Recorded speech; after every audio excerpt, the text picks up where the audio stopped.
All right, I wasn't going to do this because a lot has already been said about Prometheus, which I just saw, but I'm so angry that I can't resist. You know, we deserve better. That's the thing. We deserve better.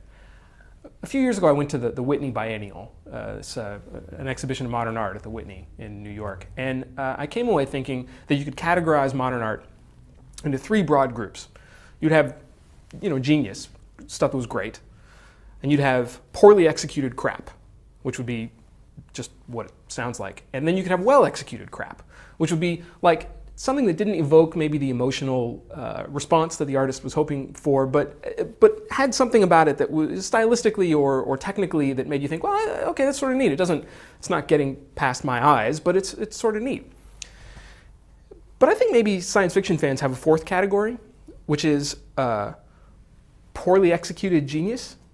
And what I mean by that is, why else would we watch Doctor Who, right? I mean, here's a show that in the old days, the sets wobbled and the monsters were clearly guys in rubber suits or in trash cans, and the characters were great, right? And the stories were cool, and we watched them so we didn't care about the special effects part. We were watching them for the actual science fiction part.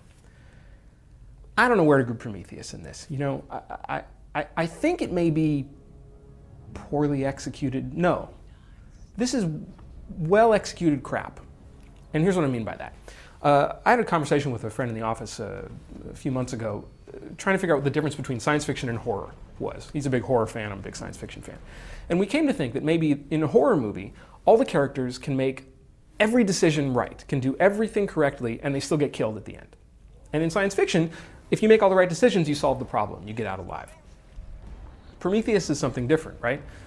The equivalent in Prometheus is if you had a romantic comedy where you had the obligatory slutty, drunk best friend, and then somewhere between the second act and the third act, that person becomes a priest.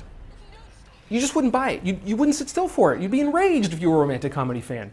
That's how I feel about the decisions that characters made in Prometheus. They did not make sense, and that really bothers me in science fiction.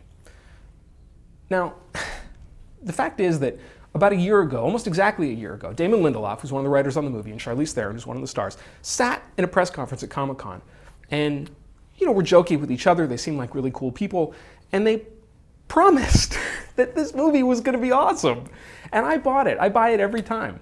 I bought it even in the trailers for Prometheus that gave away the entire movie, except for how stupid it was. This is on us. Transformers is our fault. Prometheus is our fault. We don't get the movies we need, we get the movies we deserve. And that said, I'm still so excited for The Dark Knight Rises. I fall for this every time. Every time. Sue me, I'm an optimist.